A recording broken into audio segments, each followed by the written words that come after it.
listening to She Rises, a podcast dedicated to women who are ready to stop settling and start living their lives by design. If you're ready to talk about the stuff that weighs you down and get practical advice on everything from your health, body image, spirituality, relationships, and personal growth, then you're in the right place. Hello, I'm Giovanna Capozza, your host, master coach, spiritual teacher, and mind-body expert, and I'm on a mission to unsettle women all over the world.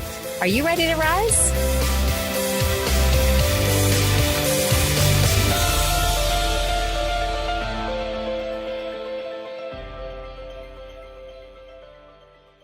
Hello and welcome back to another episode of She Rises. I am Giovanna Capozza, your host for today and always, and I'm here today with Julie M. Simon. She is a licensed psychotherapist and life coach with more than 27 years of experience helping overeaters stop dieting, heal their relationships with themselves and their bodies, and lose excess weight and keep it off. She is the author of When Food is Comfort and the Emotional Eater's Repair Manual. She founded the popular Los Angeles-based and online 12-week emotional eating recovery program and offers workshops at venues like Whole Foods and UCLA.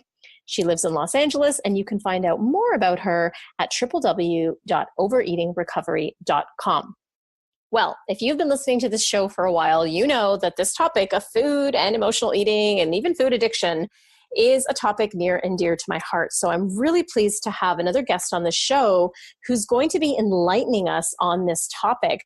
And more so because the topic near and dear to my heart that ties along with this is this idea that I have really that being an adult here now is really the journey about learning to reparent ourselves. And at the core and the heart of any eating issue and even addiction is this toxic sort of relationship we have to ourselves and our inner critic, and this internal voice really that is battering us most of our lives and when we make mistakes. And really it's a matter of what Julie calls an issue of being dysregulated. In other words, not able to regulate our own difficult emotions and the things that come up day to day. If we haven't been taught that, we need to start teaching it to ourselves and as she says, rewiring our brain.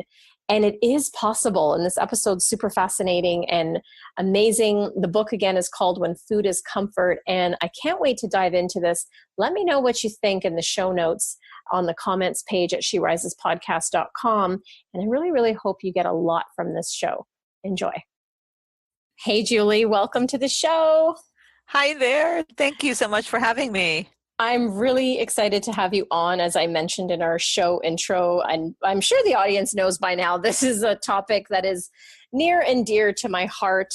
I'm an Italian woman, born and raised, and I almost feel like my mom named this book, but coming from a totally different angle, which is probably where some of my food issues came from in the way, she used to present food to us. So I'm excited to have you here because it means we get to continue this conversation around food and nurturing and emotional eating.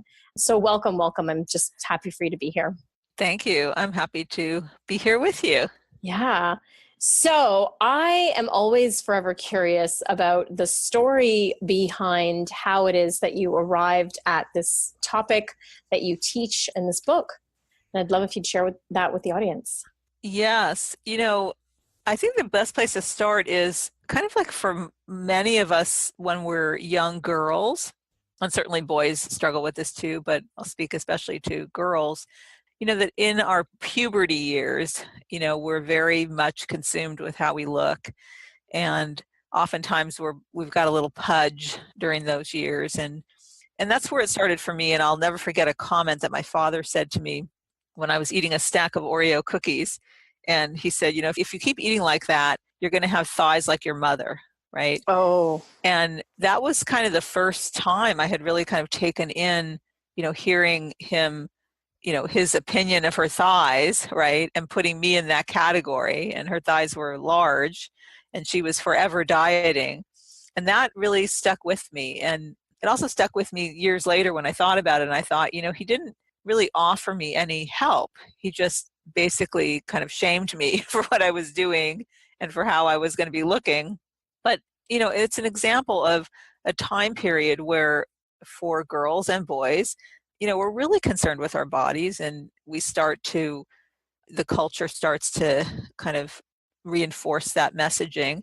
And so I started, in my teens, I started dieting. My mother was a perennial dieter. My sister, who's older, was a dieter. And so, my mother was saying, I'll put you on a diet. And so all the messaging around me was, and P.S., by the way, I don't think I had more than 5 extra pounds on my body, but the messaging was lose weight, thin is best. And kind of started me down a road of constantly being obsessed with my body, dieting. I wasn't very good at dieting, so then I was always overeating and gaining the weight back. And so basically I spent a good portion of my life, I spent my teen years and then into my 20s and later, just stuck in a cycle of overeating comfort foods, gaining weight, and then dieting. And what I came to understand over time, because I was always very interested in our bodies and psychology, and I was always interested in this issue of weight because it didn't make any sense to me. Why is it that so many of us, and back then as well, so many of us are struggling with our weight? How could we be designed that way? How could it be that we have to weigh and measure everything we eat, that we have to, monitor our calories and our carbs and our fat grams? And our ancestors didn't do that. Animals in the wild don't do that. They maintain their weight in an optimum range. So I thought something is so wrong with this whole picture. And I thought, I've got to find the pieces to this weight, overeating, dieting puzzle. And I did. I set out to do that. And over time, I found all the pieces, the mind, the body, and the spirit pieces that underlie, or the imbalances, if you will, that underlie our use of food. And so what I came to understand was that I was an emotional eater. And I had entered adulthood missing many very basic self-care skills, like the ability to move through unpleasant emotional states, comfort and soothe myself, reframe self-defeating thoughts, redirect impulses and behaviors, regulate my nervous system. So I was missing skills. I also had inherited body and brain imbalances, mood disorder, and an attraction, because of that mood disorder, an attraction to chemicals that lifted me, like caffeine and particular foods like sugar and flour. And I also had some spiritual imbalances. I didn't know what I wanted to do with my life. And at that point in time, and I, was feeling purposeless in certain ways. And so there was an inner emptiness and a restlessness that was fueling my eating. So I was on a quest to figure out all those pieces of the puzzle. And I pulled them all together over many years, study, visits to healthcare practitioners. And then I knew that, I wanted to do this. I knew this was my calling. I wanted to help women and men, really resolve their relationship with food and their bodies. So much of what you said resonates personally with me, especially all the different ways and the different levels in which you said the word out of balance, and that's how you began to sort of use food to, emotionally soothe or comfort. And it's interesting, the story you told about your father. It's like, I think everyone I've spoken to has some sort of story like that. And I joked initially about my mother in the beginning, but really my mother's, famous line, and if it wasn't spoken, it was definitely unspoken, was eat something, you'll feel better. So it was ingrained that food was comfort just from that. It's like that was the tool to use. And it became the tool to find comfort and some level of nurturing. And it's so deeply embedded in our psyche from very young. So it's really hard to escape. Yes. And, especially like when your mother says, eat something, you'll feel better. Basically what she's telling you is that, she has no skills for attuning. This is what we call it, attunement, attuning to your internal world, and then helping you process through those emotions and whatever bodily sensations are coming up. So she's missing those skills. And so what she's doing is she's attempting to offer external comfort, in the form of food. And so clearly, I mean, a child who's missing those skills is not going to automatically, skills don't automatically pop into your skill set. You can't just look at a guitar and be a good player.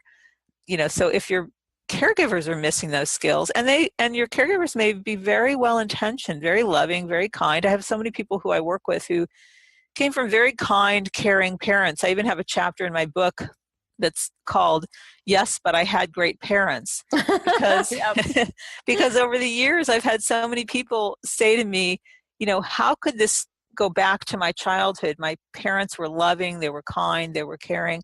Well, first of all, it's not about blaming parents. It's really just about finding out what happened. But even well-intentioned, very caring parents can be missing self-care skills that they never got in their childhood. And so they don't know how to attune to your emotional states. They don't know how to attune to your thoughts. They don't know how to help you identify your needs and move through all of that. And so because they're missing all those skills, they just rush to bake you cookies. And that's right. And you never learn those skills.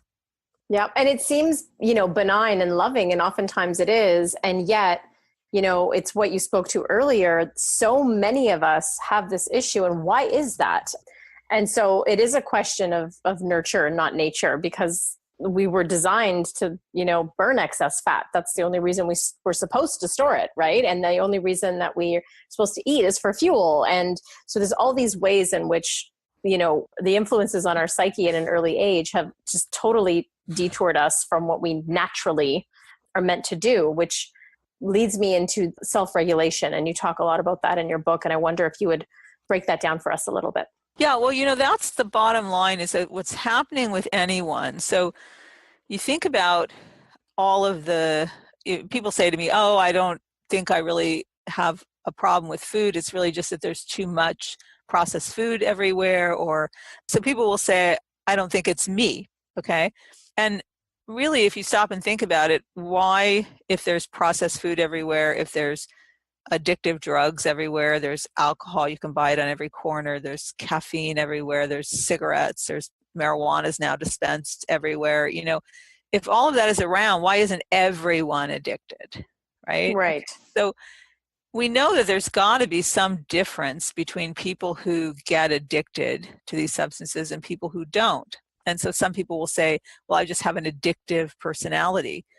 Okay. But we still want to look deeper. Like, what is it that is consistent across all addictions? And what we see that's consistent is that what's really important for the brain formation is the kind of nurturance, the consistency, the sufficiency and consistency of the nurturance we get when our brain is forming. Okay.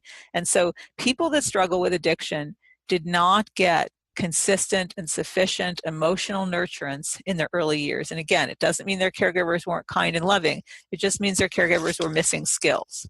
So those who come from that kind of parenting or caregiving are going to have trouble regulating their behaviors. They're going to have trouble mastering the skill of self-regulation. So what does self-regulation mean? It refers to our ability to manage our emotions and moods, to also manage our bodily sensations and even our bodily functions, right? Like hold our bladder and, we're really regulate our nervous system, control or redirect our disruptive impulses and behaviors, and think before we act. And so in order for us to master this skill, the upstairs logical and soothing part of the brain needs to be well connected or properly wired to the emotional brain. And this happens when we have consistent and sufficient emotional nurturing when we're young, because as we begin to express our emotions, even when we're just a little baby, when we're a baby, we don't have any labels for our emotions. So we just cry because we feel tension in our body. And our mommy swoops in, and if our mommy is tuned in, she's going to know the difference between a cry that says, my diaper is wet, versus a cry that says, I'm hungry. Right? And even for people listening who maybe don't have children, maybe they've had animals, you get to know your animal's cries. Like I remember one cat that I had, I knew a particular cry and that cry was, I've got a fur ball and I'm going to throw up soon. I know that one. You know that cry. I just heard it last week. Right. And there was one time when that cat came in and she had a loud, long meow. And I was like, I don't know what that one is. And she was very sick and I rushed her to the doctor. But you get to know when you're attuned, you know the different cries of a baby of, of any species, that you're taking care of. And so a well-attuned caregiver tunes in, swoops in, and with her words and her behaviors and her tone and her eyes, she comforts her baby, and she communicates to her baby that the world is safe. And when you have emotions, somebody pays attention to them. Now, as the baby grows into a little toddler and starts to have labels for emotions, mommy is still going to swoop in. The little kid's going to hit her head on a table, and mommy's going to swoop in, and she's going to comfort and soothe and use her words and her behaviors. And then she's even going to use her language to teach, as for a teaching moment, to maybe say corners of tables are sharp, best not to crawl around them. So this is what good attunement is. And as she's doing that, she's starting to not only regulate the baby, and as the child is growing, co-regulate the child, but she's teaching the child the world of labels for their emotions. She's telling the child it's okay to have all these emotions. She's saying that someone will be there when you have them and pay attention to them. And she's teaching the child that emotions point us, they're like street signs, they point us in the direction of our needs. So if a cry is I'm hungry, that alerts caregivers to provide food. So it's critical that our caregivers are tuning in. They need to be well tuned into themselves, and they need to be well tuned in to us. And if they are, we're going to connect those structures in the brain, the self-soothing, regulating part of the brain that helps us regulate our behaviors, with that emotional part that says, oh my God, I see a Cinnabon, I must have it now, right? Now, if those structures are working, we're going to be able to say, hold on, we've had a lot of sugar this week, probably best if we don't go get it, right? If those structures aren't working, and especially if we're under stress, we're going to have that emotional brain kicking out, Cinnabon, Cinnabon, get a Cinnabon, I'm hungry, I need a Cinnabon. And we're not going to be able to access any logical part of the brain that can regulate our behaviors because it's not connecting well. Thank you. You almost answered my next question, because I was going to ask, as adults, how can we sort of, diagnose, let's say, what are the symptoms that we are dysregulated? And I love that Cinnabon example, because I think I've had the moment where it's like, you're hangry and you just have to eat something now. And so what other symptoms are there for people listening that can kind of check in and say, oh gosh, like that's me, I do that? Well, I'll give you an example of, in my book, I have an emotional eating checklist. And so the checklist is a good way to identify, when you are probably dysregulated, what might be causing the dysregulation. So for example, you might be turning to food as a tranquilizer to dull emotions that are difficult to cope with. So maybe you're experiencing anxiety, anger. These are emotions that dysregulate us: anxiety, anger, sadness, frustration, hopelessness, loneliness, shame, guilt, and even happiness, excitement, and joy is dysregulating for some people. You might use food to calm yourself when you're experiencing unpleasant bodily sensations. So agitation, nervousness, or muscle tension might be dysregulating for you. I was talking to a client the other day, and she was saying, I'm realizing that when I come home, I need to not look at the news or social media. She said, because it agitates me so much that then I go to the kitchen and I just like stuff my face. Mm-hmm. Mm-hmm. So the news is causing agitation, and because she doesn't know how to handle the agitation, she goes to eat. You may be turning to food for soothing and comfort. You may be turning to food for pleasure, escape, fulfillment, and excitement. Maybe you eat when you're stressed out, so stress is a trigger. Perhaps you're using food to silence negative, critical, self-defeating thoughts and quiet your mind, so your thoughts are dysregulating you. And for many of us, we know how that can happen. Someone says something happens, and then we're like all in a tizzy, and our body and our brain, our thinking, everything's dysregulated. Perhaps you eat when you're overwhelmed. Overwhelm is a real rough state for most of us, and we often feel paralyzed when we're overwhelmed. Perhaps you eat to distract yourself from low motivation states like boredom or lethargy or apathy. Many emotional eaters eat when they're bored because boredom is dysregulating them. You might eat as a way to procrastinate. Perhaps you eat because your life lacks purpose, meaning, passion, and inspiration, so spiritual depletion. You might eat because you're filling up an inner emptiness with food. Maybe you have a lot of regret about your life, and regret or grief is dysregulating for you. Maybe you're rebelling against someone or something. Maybe you're using food to reward or punish yourself. Maybe you're using food because you feel safe when you feel full. So you feel a lack of safety in the world, and that dysregulates you, right? So you can see how all of these they all tie all in. these triggers, Yep. right? For me, one of the things that I'm starting to catch myself, and I've been kind of using this exercise for a few years, is noticing when I'm sort of unconsciously eating, or it's becoming almost like compulsive, like I'm just reaching for stuff. And I normally in that moment, the way I can catch it is I sort of stop and say, okay, I'm not hungry, but I'm reaching for food. What's going on? Right. And it always is one of those things you said. I'm bored. I'm overwhelmed. I'm anxious. I just had a long day. I'm rewarding myself. I'm somehow lacking pleasure in my life. So this is how I'm getting pleasure. It's always, always one of those things. And again, it's if I can be conscious enough in the moment. Sometimes I told this story on another episode. I'm sort of almost halfway through of writing my memoir. And it was the upheaval of grief that was coming up around my mom's death. I didn't even have a conscious awareness of how deep it was until I found myself literally, it was before the Mother's Day weekend.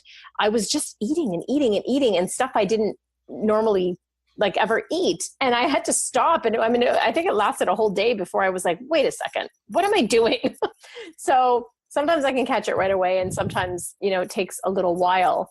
And in your book, I love that you explore this whole idea of rewiring these habits and rewiring your brain. And that fascinates me to no end because A, makes me feel hopeful, and B, it feels empowering to know like, oh, I can fix the quote unquote damage that was done in my childhood. So I wonder if you could tell us a little more about that.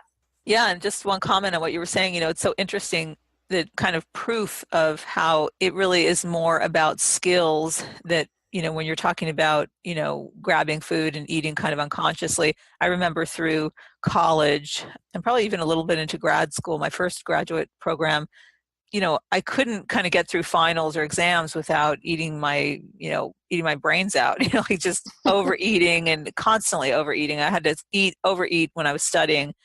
And such a perfect example to me was when I was writing my first book.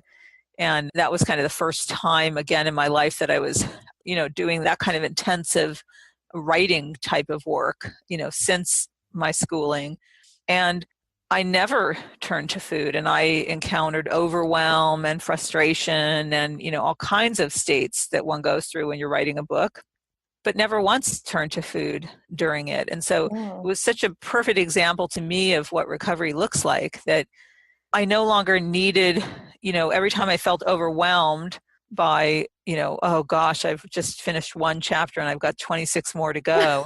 I know what that feels like. Or I've just thought I had that chapter nailed and now I've realized I totally don't like it and I've got to just toss it and start over. Just all that level of frustration. What is so critical is that I think when I was younger, in those years when I would turn to food, I didn't have inside of me a soothing, comforting, nourishing voice that could regulate me. And that's to a large extent what this new book is about. It's about a mindfulness practice, but really learning how to access, develop, and strengthen an inner supportive voice. And so, for example, when I was writing my first book, I think overwhelm was a constant companion every single day, overwhelm and a little bit of paralysis with it, and lots of frustration. So when I would get overwhelmed, or when I would think, oh gosh, I still have so many more chapters to write and, so many weekends to spend writing, and I have a very well-developed, what I call inner nurturer, who would come in and say, sweetie, most important thing is for us to just focus on this one chapter. Let's not get too far ahead of ourselves. We're going to take it slow, and we're going to move at a pace that's comfortable. There's no rush. My inner nurture would remind me that spirit, or whatever you want to call it, moves through me. And so something is writing the book with me and through me. And so it's not so hard to do. And there's a lot of joy in it. So I had this part of me that would always step in and regulate. And so when we talked about earlier about attunement and how the mommy swoops in and tunes into our states and nurtures and comforts us and helps us identify our emotions and move through them. If we didn't get that when we were young, even if our parents and caregivers were kind and loving, if we didn't get that, we're going to need to learn how to do that for ourselves. So if we didn't get external attunement when we were young and it didn't wire our brain in the way we need it to be wired, the wonderful news is that now we can do that for ourselves. And it's not a quick fix, and it takes time. It is what I call a forever fix. So we can learn to tune in to our emotional states, access a supportive voice that helps us through them. So it's kind of like we're dialoguing, so that youngest part of us says, I hate this chapter, and I've got so many more to do, and I thought that I would have it done today, and now it's not done, and I'm getting dysregulated. And then in swoops a nurturing voice, a part of us that says, okay, I see you, I hear you, I know you're very upset right now. And maybe she validates it. It's okay to be upset. It makes sense to be frustrated. You thought you had it nailed, and now it's probably 4 more hours on this. But I'm here with you, and it's okay. And we're going to get through this. And we have time allocated in our budget of time, for these kind of errors. I know you're frustrated. I know it's frustrating. Maybe if we just take a break for an hour, maybe we just put it away for today and we'll start back tomorrow. So we have this voice that's regulating us and helping us move through emotional states. This is what's missing for emotional eaters. And in my belief, this is what's missing for all addicts. This voice is not well developed. The skills that go with this voice, the ability to stay with and process through our emotions, to identify our bodily sensations and stay with them, to identify our needs. When I feel frustrated, I need. When I feel overwhelmed, I need. When I feel scared, I need. So the ability to move through our emotions, our bodily sensations, get clear on our needs, to access, catch, and reframe our self-defeating thoughts. So maybe I have a thought like, I'm never going to get this book done. I had a thought when I was writing my first book. I kept having this thought that was like, I'm not a writer. I'm not a writer. Because, and I would also have a thought, I hate writing, which aren't very helpful thoughts when you're writing a book. No. And so I would catch them, and when I would say, I'm not a good writer, then my inner nurture would come in and say, sweetie, in fact, you are a pretty good writer. You just don't enjoy the process of, fleshing out chapters and things, but you actually are a pretty good writer. And so catching and reframing some of those self-defeating thoughts, learning how to highlight our strengths and resources to say, you know what, you are a pretty good writer, and you have, people that that can read the copy and tell you if it needs a little fixing. You have resources, you have internal strengths. That inner nourishing voice will provide hope. I know we're going to get this done. I know it's going to be good, right? And that voice also helps set limits on us and helps us meet our needs. So maybe that voice says, if you're thinking while you're writing your book, maybe you think, oh gosh, I can't do this. I need to go get cookies, right? I just have to have cookies. And maybe that voice says, I don't know that cookies are necessarily going to help us. I'm wondering what you're feeling right now that you're needing to go get those cookies. And then maybe you say, well, I'm really feeling frustrated and overwhelmed. I'm really feeling sad about mom right now, and that's why I'm feeling like I want the cookies. And so maybe that inner nurturing voice morphs into a limit setting voice and says, you know what, sweetie, let's not go have the cookies, but how about if we put the writing down and maybe we just go sit and have a cup of tea and allow ourselves to feel some of the sadness right now, some of the longing for her. Because That's really ultimately it, right? Is you want to feel the feelings that are underneath there. And I love the way, I mean, I love this whole notion of dialoguing. There's an exercise that I was taught years ago by a coach that I now give to my clients around dialoguing with that little you, literally on paper. Like, little you says this, big you says this. And it is what you mentioned there. It's catching it is the key, right? Is catching it, and so that it doesn't go unconscious. And then allowing the space for it, and for you to become the parent. I think I've said it 700 times on my show that I believe one of our primary responsibilities as adult is to learn to reparent ourselves. So I love this notion of having this conversation. And I know for me personally, when I can catch it, and it's becoming, like you said, it's an exercise. This is not like it doesn't just come, you have to practice. But when I do catch it and I'm able to have that conversation with myself, it's much kinder than the conversation I have with myself post cookie eating, which is, goes into a whole other arena that needs to be soothed as well from the internal adult. But no, I think that's so true. I think that's so true. And what I have found in nearly 30 years of doing this with people, of working with overeaters, is that they resist the practice. There's a lot of resistance to practicing this nourishing voice and having these dialogues. The resistance is because that voice feels awkward, because they don't have a kind, supportive, nurturing voice. And that's why in both my first book and my second book, I give pages of languaging for people to use, because what I found in running I have a 12-week emotional eating recovery program that I run, and what I found 25 years ago is that people were missing the language. They hadn't been raised by caregivers who talked to them in a nurturing way, many of them, and so they were missing the languaging of how do you talk to yourself in a loving and kind way.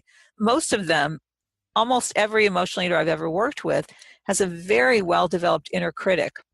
And I would hear them say things like, I hate myself, or I hate my fat body, or, I'm lazy, I'm undisciplined, I'm never going to get my act together, I don't know what's wrong with me. This is how they would talk to themselves.